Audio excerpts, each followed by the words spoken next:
اللہ اور اس کے رسول کی عدالت سے ہم فیصلہ لیتے ہیں۔ کیوں فیصلہ لیتے ہیں؟ کیونکہ اللہ رب العالمین نے ارشاد فرمایا فَلَا وَرَبِّكَ لَا يُؤْمِنُونَ حَتَّى يُحَقِّمُوكَ فِي مَا شَجَرَ بَيْنَهُمْ ثُمَّ لَا يَجِدُوا فِي أَنفُسِهِمْ حَرَجًا مِّمَّا قَضَيْتَ وَيُسَلِّمُوا تَسْلِيمًا۔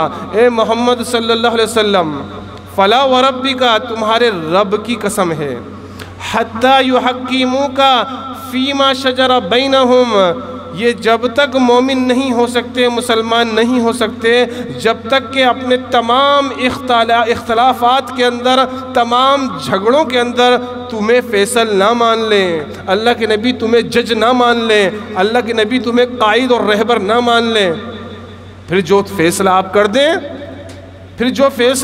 دیں، وَيُسَلِّمُوا تَسْلِيمًا، تو اسے سر تسلیم خم کر دیں، اپنی نگاہوں کو جھکا دیں، اپنی پیشانی کو جھکا دیں اس حکم کے آگے، اس فیصلے کے آگے، کیونکہ وہ فیصلہ اللہ کے نبی جناب محمد رسول اللہ صلی اللہ علیہ وسلم کا فیصلہ ہے، اور وہی حقیقی اور صحیح فیصلہ ہے۔ اب تمہیں اس کو تسلیم بھی کرنا ہے اور دل کے اندر کوئی چیز لانی بھی نہیں ہے، بلکہ سر تسلیم خم کر دینا ہے۔ تو آئیے ہم اللہ اور اس کے رسول کی عدالت سے فیصلہ لیں گے، کیا یہ 15 شعبان کی رات عبادت کی رات ہے؟ کیا یہ 15 شعبان کی رات شب قدر ہے؟ کیا یہ 15 شعبان کی رات لیلۃ القدر ہے؟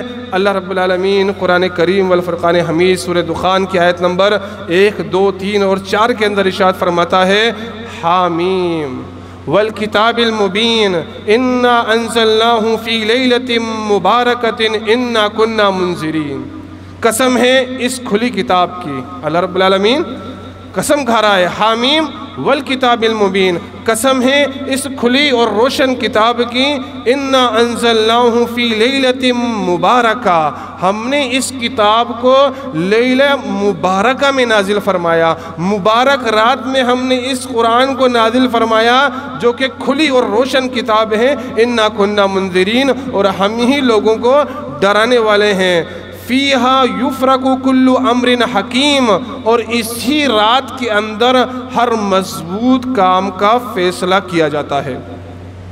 اب یہاں اللہ رب العالمین نے ایک رات کی بابت ہمیں بتایا ہے، ایک رات کے بارے میں ہمیں بتایا ہے، اور وہ رات کیسی ہے؟ عام رات نہیں ہے، اس رات میں اللہ رب العالمین نے قرآن کریم کو نازل کیا ہے، اس رات میں اللہ رب العالمین نے اپنے سب سے آخری کلام کو، سب سے آخری قانون اور آخری سنویدھان کو نازل کیا ہے اللہ رب العالمین نے، اور فرمایا فیہا یفرق کل امر حکیم، یہ عام رات نہیں ہے، یہ خاص رات ہے، ہر مضبوط کام کا فیصلہ اس میں کیا جاتا ہے۔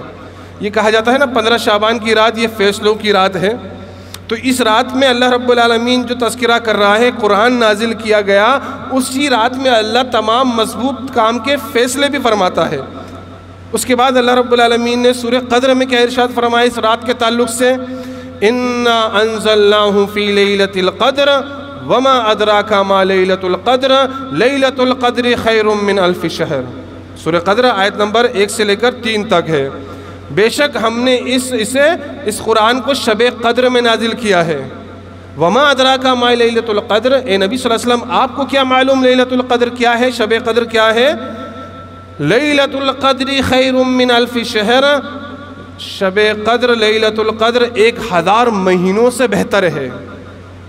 یعنی جس رات میں قرآن کریم نازل کیا گیا اس رات کا ایک نام تو لیلہ مبارکہ ہے، دوسرا نام لیلۃ القدر ہے، اور اس رات کی ایک فضیلت تو یہ ہے کہ سارے مضبوط کام کے فیصلے اس رات میں کیے جاتے ہیں، اور دوسری فضیلت یہ ہے کہ وہ رات 1000 مہینوں سے بہتر ہے۔ 1000 مہینوں سے 83 سال 4 مہینے سے بھی زیادہ وہ ایک رات افضل ہے۔ کیوں افضل ہے؟ کیونکہ اس میں قرآن کریم کا نزول ہوا ہے۔ اب یہاں وہ رات واضح نہیں ہے کہ وہ کون سے مہینے کی رات ہے، وہ کون سی رات ہے، نہ سورہ دخان میں واضح ہے نہ سورہ قدر میں واضح ہے۔ اب اس کو کیسے تلاش کیا جائے؟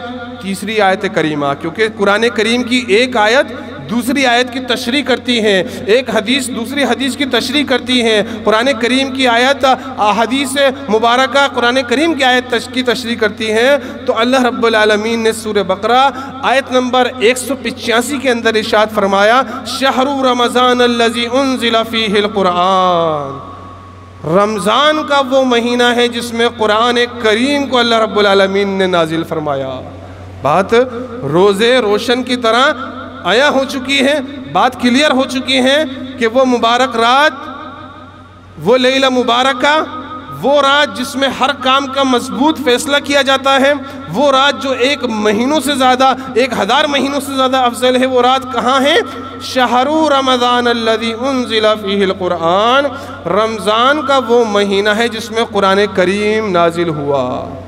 تو پتہ یہ چلا کہ وہ رات رمضان کے مہینے کے اندر آتی ہے، نہ کہ شعبان کے مہینے کے اندر، نہ کہ